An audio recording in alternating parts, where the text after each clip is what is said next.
I think one of the greatest traps that a business minded or creatively minded person can fall into is feeling the need to be in a hurry. We're not good decision makers when we're in a hurry. We know this. Like the Snickers commercial says, you're not you when you're hungry. You're not you when you're in a hurry. So we have to ask ourselves, what do I need? Do I really need it? Or do I just want it? If I do need it, why do I need it?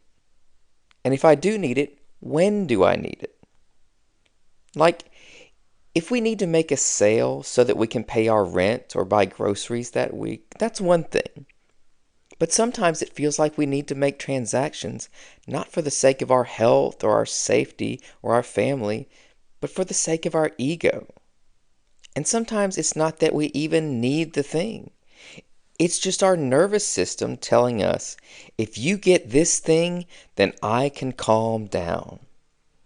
And your nervous system is kind of a weird friend who is always trying to keep you safe, but is also super needy at the same time. Like someone who is always giving you gifts, but they only give you stuff that they want.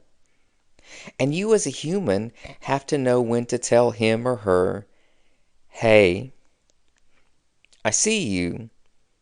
I hear you. Thank you for thinking of me. I appreciate you. I know that you were just trying to keep us safe. But I need you to stand aside and not get your feelings hurt because I'm about to do the opposite of what you want me to do. And I need you to be okay with that. And one truth that I've been forced to accept lately is that having your foot on the gas is only part of the journey. Having your foot on the gas is only part of the journey. So whether you're traveling up the road to pick up some groceries or across the country on a family vacation, part of the journey is taking your foot off the gas. And part of the journey is putting your foot on the brake. This is a metaphor, by the way. And part of your journey is stopping to refuel and get a snack and stretch your legs and go to the bathroom. All of these are valid steps in your journey.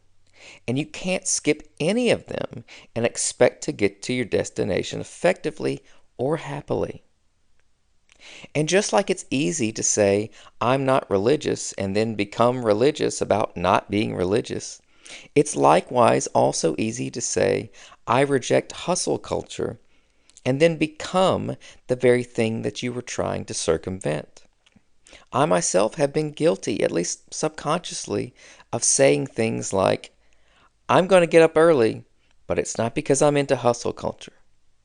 I reject hustle culture, but I am going to stay up late. Family comes first, but I need to get X, Y, and Z done before I come home for dinner. And there's a man who has a position of great influence and authority in my life who says, if the message of religion is try harder, then maybe the message of the kingdom is quit trying so hard. And that's a really difficult pill to swallow if you're creatively minded or business minded. Because if we don't try, then we have no results, right? And what is business without results? And what is art without a finished product? Like, you would never claim to be a painter, and then when someone asks you what you've been working on, you say, well, I'm kind of not really doing that a whole lot these days.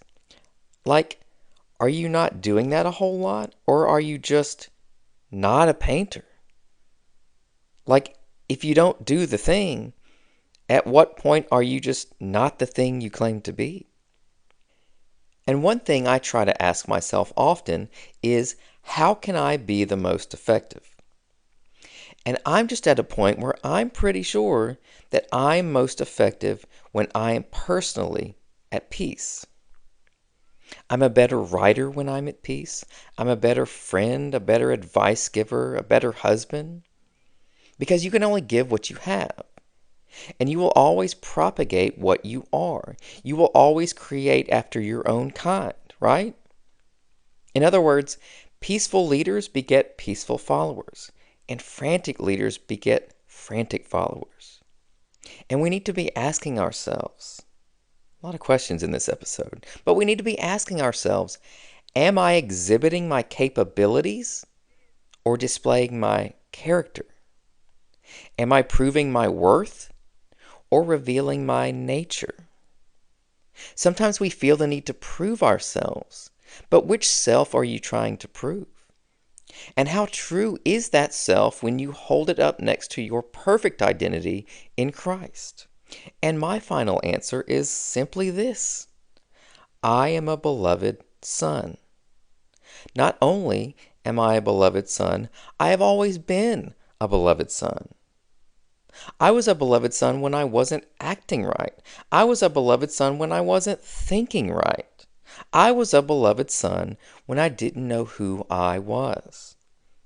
And in the words of Brennan Manning, who borrowed it from John the Apostle, I am the one Jesus loves. But in the light of that truth, I am in a weird spot. My foot's not on the brake, but it's not on the gas. I'm kind of coasting at the moment. And just to get vulnerable for a sec, without getting too much into the nitty-gritty, I found myself in danger of sacrificing my peace on the altar of production. I felt my tenderness slipping away. And frankly, that's just unacceptable. And if you're not experiencing burnout or the pressure of production, that's fine. That's great, actually. But if you are, I want you to listen to me. No amount of money, no amount of prestige or influence or followers or customers is worthy of that trade. It's an unbalanced trade. The value exchange is inequitable.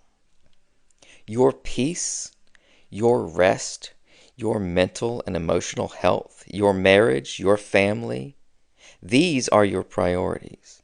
And if they're not healthy, if they're not in alignment, then you're not winning. I don't care what's on your wrist, in your bank account, or in your garage. Because even if you jump through all the hoops and get all the results, what is it worth if you're not whole enough to enjoy it? So is it bad to have a business? No. Is it bad to sell things for profit? No. Is it wrong to create things that you exchange for money? Absolutely not. Is it wrong to be active in your community, at your place of business, or social media? Absolutely not. But is it wrong to do so at the expense of your wholeness? Yes. So maybe you're listening to this and your foot is on the gas. Maybe you're at Buc-ee's or Wawa for a snack. Maybe you're still in the driveway. Wherever you are in your journey, that place is a valid step toward your destination. And just because you think people see you as the foot on the gas guy or the pedal to the metal gal, it doesn't mean you can't change or take a time out. Get yourself some beaver nuggets. Get yourself a Coke Icy. And on the other side of the coin, if you're in the driveway or haven't even made it that far, you have everything you need to start. So take a breath, give yourself grace, and know that at least one person is rooting for you. And his name is me. I'm Ryan Coleman. Thank you for listening, and I'll talk to you soon.